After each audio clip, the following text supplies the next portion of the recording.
नया नया चैप्टर पढ़ते जाते हैं और पिछला पिछला चैप्टर भूलते जाते हैं। ये आज के स्टूडेंट के अंदर कॉमन प्रॉब्लम है। ऐसा आपके साथ भी हो रहा होगा? अगर हाँ तो कमेंट करके जरूर बताना।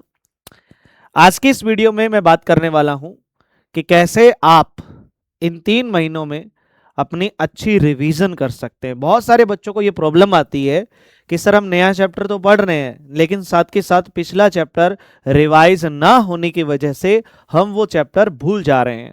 ठीक है, तो किस तरीके से हमें हमारी रिवीजन करनी चाहिए, हमें क्या चीजें फॉलो करनी चाहिए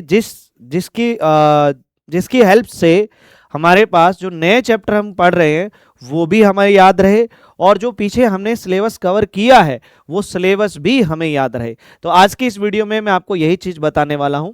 इसके साथ साथ आपको मैं एक चीज और बता दे रहा हूं, वीडियो के डिस्क्रिप्शन में मेरे टेलीग्राम चैनल का लिंक है, आप उस टेलीग्राम चैनल को ज्वाइन कर लेना।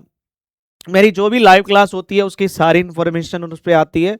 कुछ इंपॉर्टेंट नोट्स, कभी कभी इंपॉर्टेंट क्वेश्चंस मैं भेजता रहता हूं, तो वो भी आपको उस टेलीग्राम पे मिल जाएंगे।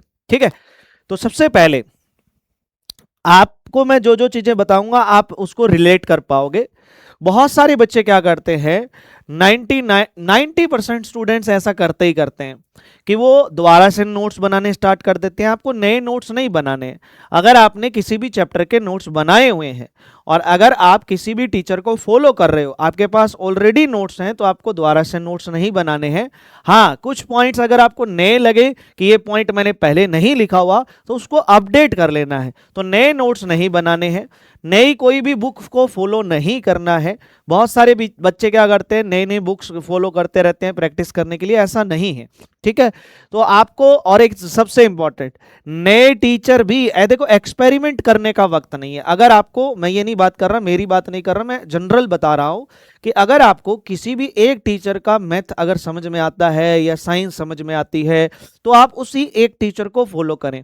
बहुत सारे बच्चे क्या करते हैं, जैसे मान लो कॉम्प्लेक्स नंबर की क्लास मेरी भी देख ली, एक दूसरे टीचर की भी क्लास देख ली, एक तीसरे टीचर की भी क्लास देख ली, सेम चैप्टर को बार बार वो पढ़ता है मल्टीपल टीचर से। देखो हर एक टीचर का पढ़ाने का तरीका अलग होता है, हर एक टीचर को क्वेश्चन को सोल्व करवाने की अप्रोच अलग होती है ना। अब उस बीच क्या होता है, मिक्स हो जाता है सब कुछ। अच्छा, उस वाले सर ने तो इस तरीके से बताया, इस वाले सर ने इस तरीके से बताया, मैं कौन से तरीके से करूं? ऐसा नहीं है। आप प्रॉपर एक टीचर को फॉलो करो, नया एक्सपेरिमेंट कुछ मत करो, गड़बड़ हो जाती है। तो ये चीज ध्यान रखना। और सबसे इंपॉर्टेंट चीज, रैंडम वीडियोस देखना। बहुत सारे बच्चे क्या करते हैं, यूट्यूब पे रैंडम वीडियोस देखते रहते हैं, अननेसेसरी वीडियोस देखते रहते हैं जिसका कोई मतलब नहीं है। वो सारी चीजें टाइम वेस्ट है। मैं आपको बता रहा हूं, आपको रैंडम वीडियोस नहीं देखनी है।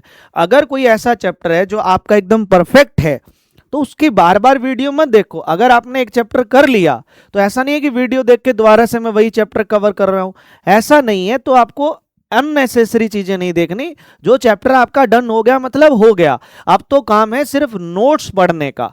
अब नोट्स में कैसे रिवीजन करनी है वो मैं आपको बताता हूं। देखिए ध्यान से समझना, अगर आप किसी भी चैप्टर को पढ़ते हो तो उस चैप्टर के शॉर्ट्स नोट्स आपके पास होने चाहिए और उस चैप्टर के इंपॉर्टेंट की पॉइंट्स आपके पास होने चाहिए। सबसे पहला पॉइंट तो ये है आपका। अब शॉर्ट्स नोट्स मतलब जैसे फॉर एग्जांपल कॉम्प्लेक्स नंबर, तो सबसे पहले तो आपको ये पता होना चाहिए कि कॉम्प्लेक्स नंबर में कौन कौन से टॉपिक थे। कंजुगेट, मॉडुलस, आर्ग्यूमेंट, डी मोस थ्योरम, इसमें ये पॉइंट्स थे, ये प्रॉपर्टी थी। तो वो सारे शॉर्ट्स में आपको लिखने, एग्जाम्पल्स नहीं लिखने, बस उन कंसेप्ट को आपको लिखना है। और इनके जो की पॉइंट मतलब इंपॉर्टेंट पॉइंट्स हैं जिनसे रिलेटेड एग्जाम में क्वेश्चन बार बार आता है, उन की पॉइंट्स को आपको नोट करना है। जैसे कोई स्टेटमेंट के लिए प्रॉपर्टी नोट कर ली, वो सब चीजें तो आपके पास शॉर्ट्स नोट्स होने चाहिए। उसकी हेल्प से क्या होता है कि एक बार में सारा चैप्टर रिवाइज करने में आसानी होती है। ठीक है, दूसरी चीज, अब आपको क्या करना है, देखो पिछला चैप्टर भूल जाने का सबसे इंपॉर्टेंट रीजन क्या होता है मैं आपको बताता हूं, कि हम पिछले चैप्टर के टच में नहीं रह पाते हैं। इस वजह से वो पिछला चैप्टर हमारे माइंड में से स्किप हो जाता है। तो उस चैप्टर के टच में रहना बहुत इंपॉर्टेंट है। और टच में रहने के लिए सबसे इंपॉर्टेंट तरीका, सबसे बेहतरीन तरीका वो ये है कि आपने जो जो चैप्टर्स किए हैं नया जो चैप्टर पढ़ रहे हैं वो तो पढ़ना ही है रेगुलर में, लेकिन जो चैप्टर आपका ऑलरेडी हो गया है उस चैप्टर का आपको एक बार शॉर्ट्स नोट्स पढ़ लेने हैं और 10 क्वेश्चन पर डे आपको लगाने ही लगाने हैं।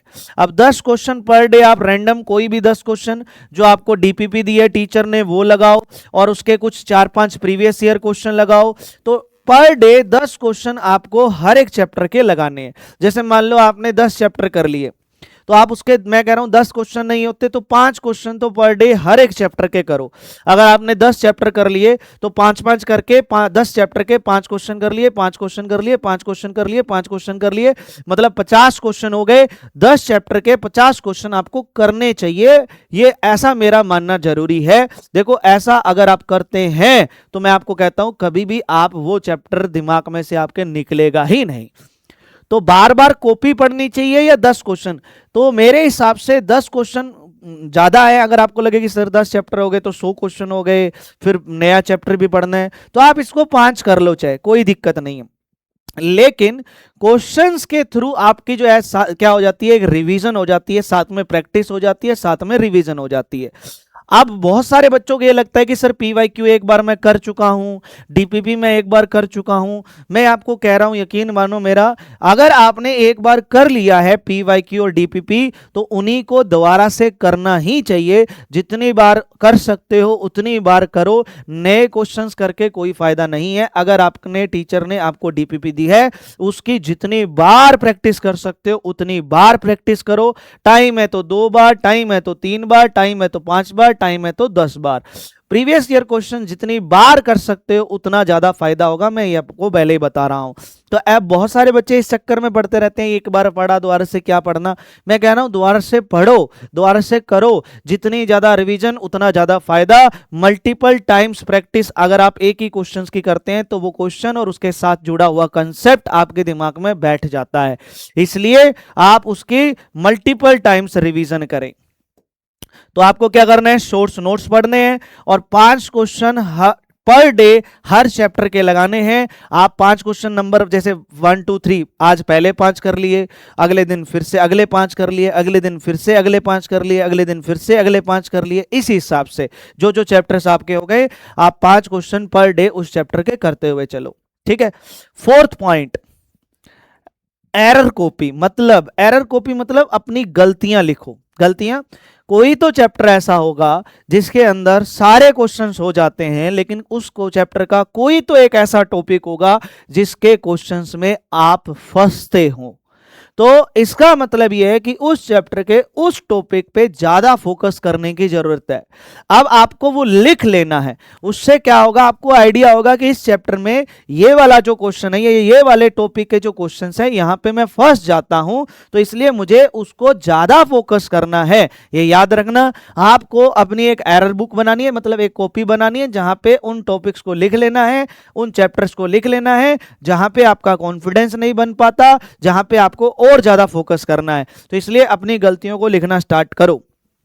नेक्स्ट, बहुत सारे बच्चे ये पूछते रहते हैं सर कितने घंटे पढ़ाई करनी चाहिए। मैं आपको बता रहा हूं इंपॉर्टेंट नहीं है कि आप कितने घंटे पढ़ाई कर रहे हैं, इंपॉर्टेंट ये है कि आपने अगर 50 क्वेश्चन पर डे का टारगेट रखा है तो वो 50 क्वेश्चन पर डे में आपको कंप्लीट करने हैं, चाहे आपके 3 घंटे में हो रहे हो, चाहे 5 घंटे में हो रहे हो, चाहे 10 घंटे पढ़ के हो रहे हो। तो आप नंबर ऑफ क्वेश्चंस का टारगेट लेके चलो, नंबर ऑफ आवर्स का टारगेट नहीं लेके चलना है। तो कितने घंटे पढ़ाई कर रहे हो इससे कोई फर्क नहीं पड़ता, मेन चीज है कि आप जो पढ़ रहे हैं क्या वो उतना पढ़ना, मतलब मेरे कहने का मतलब है कि जितना आप पढ़ रहे हैं, जितने आप क्वेश्चंस प्रैक्टिस कर रहे हैं, क्या उतने पढ़ के उतना क्वेश्चंस प्रैक्टिस करके आपका सिलेक्शन हो जाएगा। अगर आपको लगे कि नहीं सर नहीं होगा तो इसका मतलब ज्यादा पढ़ना पड़ेगा।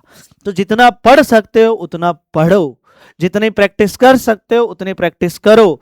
50 question minimum per day practice करनी ही करनी पड़ेगी, मैं आपको पहले बता रहा हूं। 50 क्वेश्चन बहुत कम, मैं ऐसे मत सोचना 50 क्वेश्चन बहुत ज्यादा हो गए, नहीं, 50 क्वेश्चन तो बहुत कम है, ये मिनिमम है, ऊपर जितना भी जाओ आपकी चॉइस है, ठीक है।